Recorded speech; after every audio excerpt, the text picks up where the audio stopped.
बिस्मिल्लाहिर्रहमानिर्रहीम। मेरा नाम प्रोफेसर मोहम्मद तारिक राना है। आज का वीलॉग बहुत अहम है।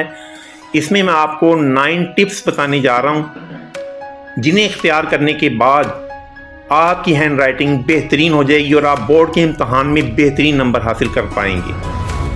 अजीज़ तलबा, एक तहकीक के मुताबिक वो तलबा और तालिबात जिनकी हैंड राइटिंग खूबसूरत होती है, जो खूबसूरत लिखते हैं, वो पुरसुकून रहते हैं, कूल होते हैं, इंटेलिजेंट होते हैं, जाज़िब नज़र होते हैं, लोगों के लिए अट्रैक्टिव होते हैं। लेकिन अगर आपकी हैंड राइटिंग अच्छी नहीं है तो आपने घबराना नहीं है।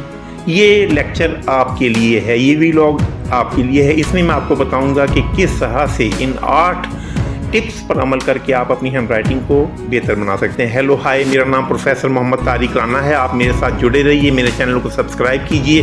लीजिए हम शुरू करते हैं वो 8 तरीके जो वैल्यूएबल हैं, जेन्युइन हैं आपकी हैंड राइटिंग को बेहतरीन बनाने के लिए। जब हैंड राइटिंग के सिलसिले में लेडी टीचर्स और टीचर्स के साथ रब्ता किया गया तो उन्होंने एक अजीब बात बताई। उन्होंने बताया कि जिस बच्चे की हैंड राइटिंग अच्छी है उसका पहला सफ़ा देखने के बाद ही हम गुड लिख देते हैं, जब हमें पता चल जाता है इसकी हैंड राइटिंग अच्छी है।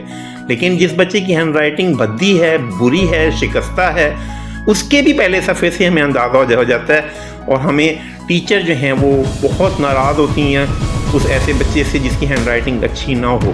लेकिन ऐसा नहीं होना चाहिए। हमें जिन बच्चों की हैंड राइटिंग अच्छी नहीं है उन्हें मुतमईन रखना चाहिए, उन्हें पॉजिटिव होना चाहिए, उन्हें मेरे साथ जुड़े रहना चाहिए। ये लेक्चर आपको पूरा देखना है, एंड तक देखना है ताकि आपकी भद्दी हैंड राइटिंग अच्छी हो जाए। Be positive, stay tuned with me, I am just going to tell you something. Number 8 tip. दोस्तों, जब आप लिखते हैं तो आपके बैठने का अंदाज बहुत अहम है। आप कैसे बैठते हैं? कहीं ऐसा तो नहीं कि आप लेट कर लिख रहे हैं, कहीं ऐसा तो नहीं कि आप टेबल के ऊपर झुके हुए लिख रहे हैं। ये गलत तरीके हैं। बेशुमार बच्चों को हमने ऐसे भी देखा है जो लेट के लिख रहे होते हैं। नतीजतन क्या होता है, उनकी हैंड राइटिंग का सत्यानाश हो जाता है। ओह, ये क्या हुआ, नंबर नहीं आए। नंबर कैसे आएंगे जब आपकी हैंड राइटिंग ही नहीं अच्छी? तो चलें अपनी हैंड राइटिंग को बेहतर करें। स्ट्रेट बैठें, जिस तरह से ये ग्लास स्ट्रेट है इस तरह से आप कुर्सी के ऊपर स्ट्रेट बैठें, कॉन्फिडेंट होकर बैठें। नंबर 7, पेन को पकड़ने का अंदाज बहुत अहम है। पेन को जकड़ के मत पकड़िए, इससे आपके हाथ में दर्द होगा। इसके 2 डिसएडवांटेजेस हैं कि आपका हाथ दर्द करना शुरू कर देगा और आप ज़्यादा देर नहीं लिख पाएंगे। तो जकड़ के मत पकड़िए, नरमी के साथ पेन को पकड़िए, उसकी ग्रिप आपके लिए आसान हो जाएगी और लिखना आसान हो जाएगा।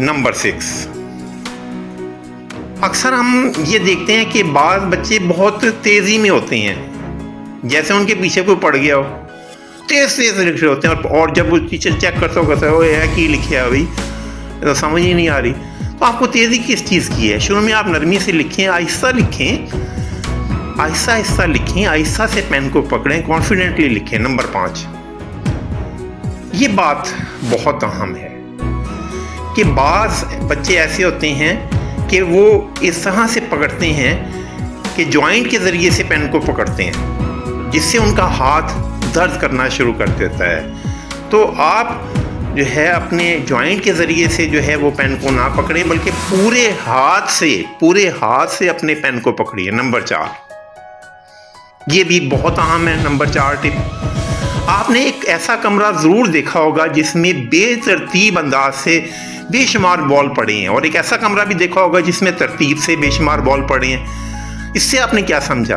कि अगर आपकी ज़िंदगी में तरतीब है, चीज़ें तरतीब से पड़ी हुई हों तो वो अच्छी लगती हैं और लोग कहते हैं गुड, लेकिन अगर चीज़ें तरतीब से नहीं हैं तो वो बुरी लगेंगी। इसी तरह से जब आप लिखते हैं तो इस तरह से लिखें कि नीट एंड क्लीन होना चाहिए।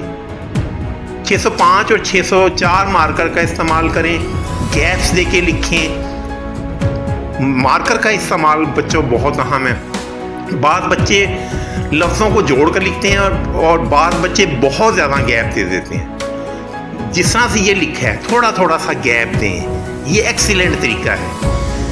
नंबर 3, आपने पानी को बहते हुए देखा होगा, शफाफ पानी जिस तरह से बहता है, इसी तरह से आपकी हैंड राइटिंग में भी शफाफियत होनी चाहिए। नीट एंड क्लीन पेपर लें, पेपर गंदा नहीं होना चाहिए। जिस तरह से देखें ये पेपर गंदा है, इसके ऊपर लिखा हुआ है डाउन। ये पेपर देखें उजला पेपर है, साफ पेपर है। अब ये देखें जो लिखा हुआ है यहाँ पे तरतीब से लिखा हुआ है, दरमियान में गैप्स हैं, खूबसूरत लिखा है, इसमें बहुत उम्दा इस बच्चे की हैंड राइटिंग है। ये हैंड राइटिंग आपको नंबर दिलाती है। और अगर आप ऐसा लिखेंगे तो शुरू में आप जिस तरह से शेख सादी फरमाते हैं, गर्द तू मी खाही के बाशी कुछ नवीस, मी नवीसो मी नवीसो मी नवीस। शेख सादी फरमाते हैं कि अगर तू चाहता है कि तेरी लिखाई अच्छी हो जाए तो फिर तू लिखता रहे लिखता रहे लिखता रहे। अगर आप प्रैक्टिस करते रहेंगे करते रहेंगे करते रहेंगे तो आपकी हैंड राइटिंग एक्सीलेंट हो जाएगी। नंबर 1, बच्चों ये बात देखें कि अगर आपके पास पिस्टल अच्छी है तो आपका निशाना बिल्कुल ठीक लगेगा। इसी तरह से अगर आपके पास पेन अच्छा है, फाउंटेन पेन अच्छा है, तो आपकी हैंड राइटिंग अच्छी होगी। बाज़ बच्चे पेन की तरफ तवज्जो नहीं देते, तो बच्चों पेन को बहुत बेहतरीन होना चाहिए। पेपर के दिनों में आप वो पेन इस्तेमाल करें जिससे आप रोज़ाना लिखते हैं, और पेन पर पैसे खर्चें। बाज़ बच्चे ऐसे होते हैं जो मोटा लिखते हैं तो वो मोटा पेन इस्तेमाल कर लें। बाज़ बच्चे होते हैं जो बारीक लिखते हैं, वो पतली निब वाला पेन इस्तेमाल कर लें। तो पेन बेहतरीन होना चाहिए। जिन बच्चों का पेन बेहतरीन है उनको एक्सीलेंट उनकी हैंड राइटिंग होगी। इसलिए अपना पेन सबसे पहले आप पेन से ही शुरू करें। जब आप लिखना शुरू करें, कुर्सी मेज़ लें, एक साफ कागज़ लीजिए, पेन लीजिए और लिखना शुरू कर दीजिए। सीधे बैठिए, लेट के मत लिखिए, गैप देकर लिखें, साफ सुथरा लिखें। शुरू में आहिस्ता आहिस्ता लिखें। फिर आप में से अक्सर बच्चे कहते हैं कि हम आहिस्ता लिखते हैं तो हमारा पेपर हल नहीं होता। तो शुरू में आप आहिस्ता लिखेंगे तो आपका पेपर हल नहीं होगा, लेकिन फिर आप जब लिखते जाएंगे और उसके बाद आप शेड्यूल टेस्ट देंगे तो आप महसूस करेंगे कि आहिस्ता आहिस्ता आपकी हैंड राइटिंग तेज़ होती जा रही है, बेहतर होती जा रही है। तो जब आप पेपर दें तो पहला सफ़ा पुरसुकून अंदाज से लिखें और उसके बाद चल सो चल आहिस्ता आहिस्ता स्केजुअल टेस्ट देते देते आपकी हैंड राइटिंग अच्छी हो जाएगी। और ये भी याद रखें कि बाज़ पेन जो हैं उनको लिखाई उनसे बिखर जाती है, तो पेपर देते हुए अपने साथ एक कागज़ लेके जाएं तो निब को थोड़ी देर बाद साफ़ कर लिया करें। उम्मीद है कि आपको ये लेक्चर आज का बहुत पसंद आया होगा। मेरे चैनल को सब्सक्राइब कीजिए, शेयर कीजिए, दूसरे बच्चों को बताइए।